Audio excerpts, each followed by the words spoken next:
बात को रखें। जय भीम। धन्यवाद चौधरी साहब। 2 मिनट की बात तो है नहीं, क्योंकि मैं अकेली एक महिला हूँ जो सारे नेताओं में हूँ, मुझे थोड़ा ज्यादा समय चाहिए। चलिए मैडम को 5 मिनट, ठीक है 5 मिनट सुनिए, बाला साहब प्रकाश अम्बेडकर साहब के 1 मिनट जरा सारे बंदे चुप का दान बख्शना प्लीज। बाला साहब डॉक्टर प्रकाश अम्बेडकर जी के नेतृत्व में बहुत सारी SC ST माइनॉरिटीज और ओबीसी मुझे लग रहा है कि शायद नहीं आए हैं, पछड़े समाज के जो लोग हैं, है ना। थैंक यू, आप आए हैं। आप बाबा साहब और मान्यवर कांशीराम साहब हमेशा कहा करते थे कि जब अनुसूचित जाति के लोग समझ जाएंगे और पछड़ा समाज समझ जाएगा और तो मुझे लगता है परिवर्तन आएगा। सभी साथियों को, हरनोटिया साहब, अशोक साहब को कई बार बुलाया गया, वो इधर उधर घूम रहे हैं, रेलवे एसोसिएशन के प्रेसिडेंट है। चौधरी साहब और जितने भी जनजान्य मान्य जितनी भी हस्तियां बैठी हैं, सभी को जय भीम, नमो बुद्धाय, जय भारत। साथियों, सारे साथियों ने अपनी अपनी बात रखी है। जो इस देश में पिछले 5000 साल से जो मनु के द्वारा एक रचा हुआ सब सिद्धांत था, अगर 5000 साल की सदियों के बाद एक लोकतांत्रिक सिस्टम में इस देश को, इस भारत को बनाया, तो वो बाबा साहब डॉक्टर भीमराव अंबेडकर साहब थे। उन्होंने उन 5000 सालों से अलग अलग तरह के ग्रंथ आए, अलग अलग तरह के ऋषि, महापुरुष, गुरु और तथागत गौतम बुद्ध, अशोक, सम्राट अशोक, अलग अलग तरह के अलग अलग सम्मत में, और उसके बीच में 800 सालों तक मुस्लिम राज रहा है। मैं हजरत साहब को मैंने बहुत पढ़ा। जो ये सारी परिस्थितियां थी वो एक सामाजिक परिवर्तन को लेके थी, जो सामाजिक परिवर्तन का आंदोलन था। जो सामाजिक परिवर्तन का आंदोलन था वो सिर्फ एक ही जाति के खिलाफ पिछले 5000 सालों से लड़ा गया। वो जाति है मनु की जाति, ब्राह्मण की जाति, ब्राह्मणवाद की जाति। जो उस ब्राह्मणवाद जाति के खिलाफ वो आंदोलन लड़ा गया, उसको सामाजिक क्रांति का आंदोलन कहते हैं।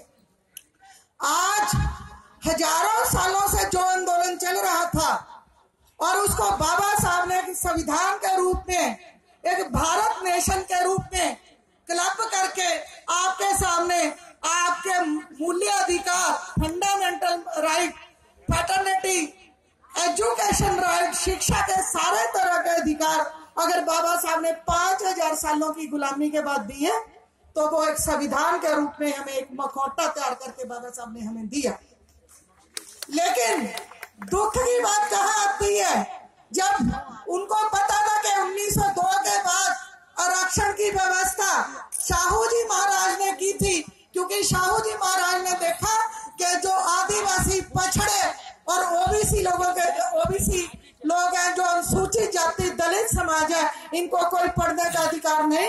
तो बाबा साहब ने, छत्रपति शाहू जी महाराज ने फूले साहब की विचारधारा को समझा, फूले साहब की विचारधारा को छत्रपति शाहू जी महाराज लेके आए।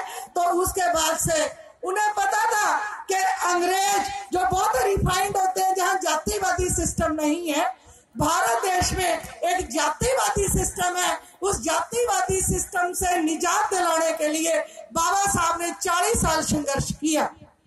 उस 40 साल संघर्षों के बीच में आप देखेंगे कि हिंदू महासभा शुरू हुई, RSS शुरू हुई, वो 40 साल के संघर्ष के बीच में ये चीजें शुरू हुई। लेकिन उससे पहले और एक ही सिद्धांत चलता था, वो मनु का सिद्धांत था। सो साथियों, हमें इन चीजों को समझना पड़ेगा। अगर हम ये चीजें नहीं समझेंगे तो व्यवस्था परिवर्तन कभी भी नहीं आएगा। व्यवस्था पर लिए पहले हमें अपने आप को बदलना पड़ेगा। अगर हम अपने आप को बदलेंगे तो व्यवस्था परिवर्तन आएगा। बाबा साहब के जाने के बाद 1961 में जब रिपब्लिकन पार्टी ऑफ इंडिया का समझौता हो रहा था 1965 के बीच में, तो उसके बीच में एक महान शख्सियत हमारे बीच में निकल के आए जिनका नाम साहब श्री कांशीराम था। जो साहब श्री कांशीराम की विचारधारा को, बाबा साहब की विचारधारा, फूले की विचारधारा, गुरु रविदास कबीर की विचारधारा को लेके आए, तो जिसमें जैसे गुरु रविदास जी ने कहा, भाई तुम्हारे मेरे में कोई अंतर नहीं है, ऐसे तैसे मोई तोई, अंतर कैसा? ये गुरु रविदास जी ने 400 साल पहले कहा। 1699 में एक गुरु गोविंद सिंह साहब ने खालसा पंथ की स्थापना की, जिसमें उन्होंने कहा कि आज के बाद मेरी कोई जाति नहीं। ये कोई एक दिन का सिलसिला नहीं है। अगर हम सोचे कि ये व्यवस्था परिवर्तन, ये मनु का सिद्धांत, ये ब्राह्मण का सिद्धांत, ये 5,000 सालों से हम लोग ग्रस्त है, उन 5,000 सालों की व्यवस्था को बदलने के लिए हम संविधान के ऊपर आज बैठे हैं कि हमें संविधान की रक्षा करनी है। लेकिन हम कहाँ फेल हैं, इनके ऊपर विचार करना पड़ेगा। अगर कांशीराम साहब के जाने के बाद 2006 में माननीय साहब श्री कांशीराम इस दुनिया से चले गए, उनके जाने के बाद आज 12 साल के अंदर आप लोग इस चीज को देख सकते हैं कि ये लोग संविधान बदलने की बात करने लगे हैं। उससे पहले ना कोई संविधान बदलने की बात थी। जब 1997 में इन्होंने आरक्षण खत्म करने की और संविधान और सुप्रीम कोर्ट ने बात की थी, तो मान्यवर साहब ने कहा था कि मैं 10 लाख लोगों को लेकर सुप्रीम कोर्ट का घेराव करूंगा। लेकिन उसके बाद इनकी हिम्मत नहीं हुई कि ये संविधान के साथ छेड़छाड़ कर सके या आरक्षण के साथ छेड़छाड़ कर सके।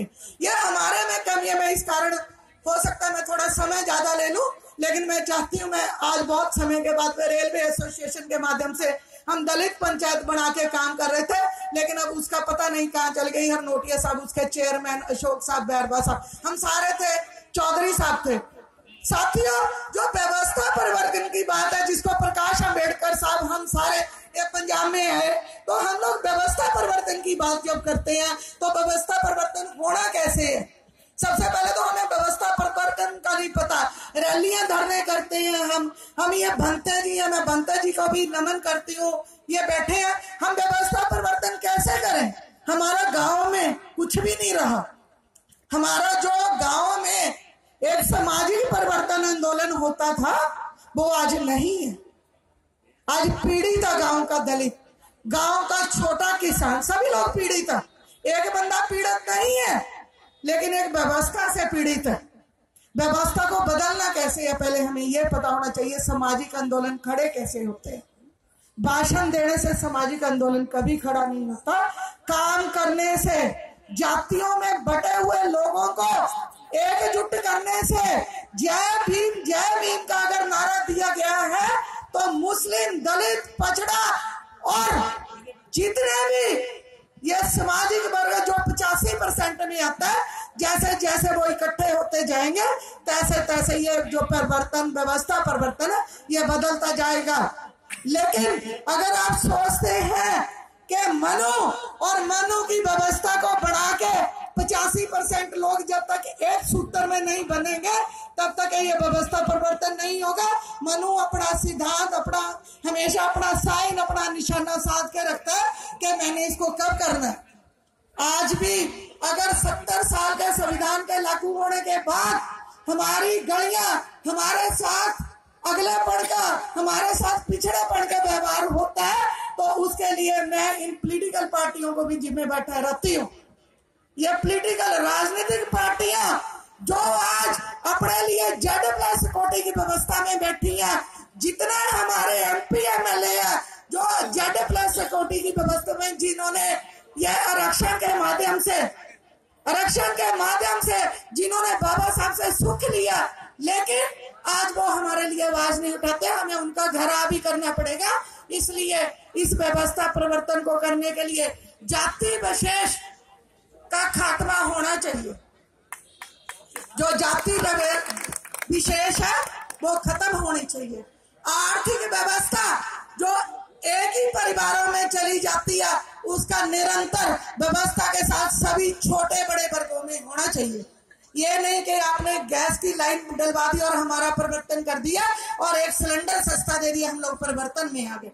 शिक्षा का जो अधिकार बाबा साहब ने कहा था, प्राइवेटेशन बंद होना चाहिए, जितना प्राइवेटेशन इस देश में वो बंद होना चाहिए। जो आरक्षण के लिए सारे लोग हमेशा, बाबा साहब कहते हैं जब तक आरक्षण तब तक लागू रहेगा जब तक ब्राह्मण और चमार के घर में, दलित के घर में आपस में बेटियों का बंटवारा नहीं होता, तब तक आरक्षण लागू रहेगा। यह सामाजिक व्यवस्था है, हमें सामाजिक व्यवस्था लागू करनी है, ना कि हम लोग सत्ता परिवर्तन सामाजिक व्यवस्था का हिस्सा है। जो सत्ता है वो सामाजिक व्यवस्था का हिस्सा है। जब समाज मजबूत होगा तब तक सत्ता परिवर्तन होगा। जब सब समाज कमजोर होगा तो सत्ता जो मनु और उसके बनाए हुए सिद्धांतों के हाथ में चलती जाएगी। साथियों, ये बाबा साहब ने कहा है, मैंने नहीं कहा।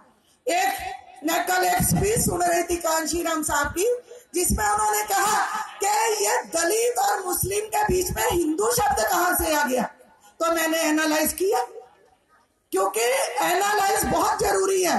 जितना यूथ यहाँ है वो सुना करो स्पीच यूट्यूब पे जाके, क्या व्यवस्था परिवर्तन आई कैसे, 42,000 किलोमीटर साइकिल चली कैसे, बाबा साहब ने पानी में ब्रेड डबो के हमें संविधान के जो राइट दिए हैं वो कैसे आए, उनको यूट्यूब पे सुना करो। ये हमारी व्यवस्था का हिस्सा है। हम बदलेंगे कैसे जब तक हम सुनेंगे नहीं, समझेंगे नहीं। नारे लाने से व्यवस्था परिवर्तन नहीं आता, एकजुट एक सूत्र से व्यवस्था परिवर्तन आता है, जिसको बाबा साहब लिख के गए। साथियों, मैं क्योंकि बहुत सारे साथी बोलेंगे, मैं इसको खत्म कर देना चाहती हूँ। व्यवस्था परिवर्तन अगर हम लाएंगे तो जितनी छोटी बड़ी संस्थाएं हैं, हमें एक प्लेटफॉर्म पे आना पड़ेगा। हमें अपने ईगो में नहीं जीना है, क्योंकि हम अपने घमंड में जी के हम अपने समाज का नुकसान करते हैं। समाज का नुकसान है, मेरा नुकसान नहीं है। मैं समाज का हिस्सा हूँ, हम सारे समाज का हिस्सा है। हम बाबा साहब के बनाए हुए, गुरु रविदास के बनाए हुए, तथागत गौतम बुद्ध के बनाए हुए सिद्धांत का हिस्सा है। हमें उस सिद्धांत को अगर लागू करना है, हमें छोटी बड़ी ऑर्गेनाइजेशन, दलित, पछड़ा, मुस्लिम, सबके पास जाना पड़ेगा कि हम आपके भाई हैं। फूले साहब को बोलना पड़ेगा हम आपके भाई हैं। जो फूले साहब के सैनिक समाज है, हम सब एकजुट है, तब ये व्यवस्था परिवर्तन होगी। हमें सबके साथ करना है, सबसे मिलजुल के करना है। हम अकेले बड़े नहीं हो सकते। अगर हम सोचे कि अनुसूचित जाति कला अकेली परिवर्तन कर देगी, नहीं।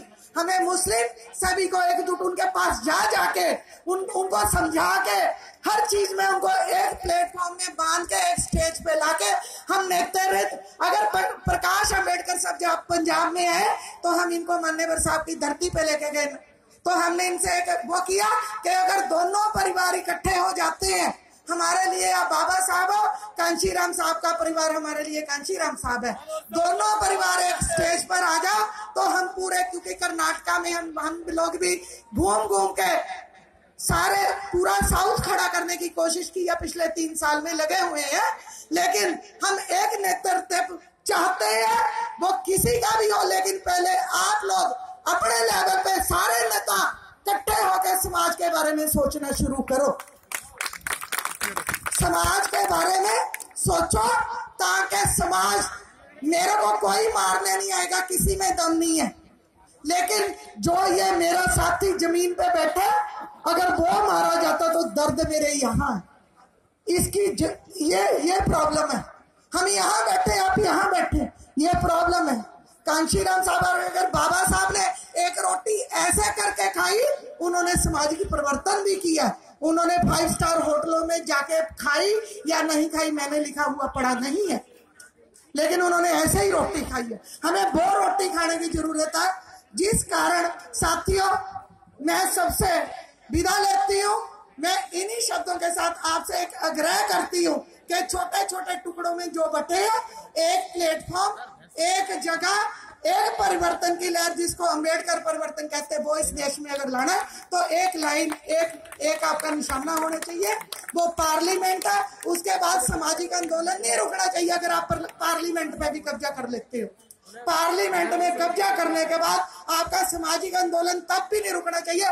तब हम ये 5000 सालों की व्यवस्था को बदलेंगे। इन्हीं शब्दों के साथ जय भीम, जय भारत।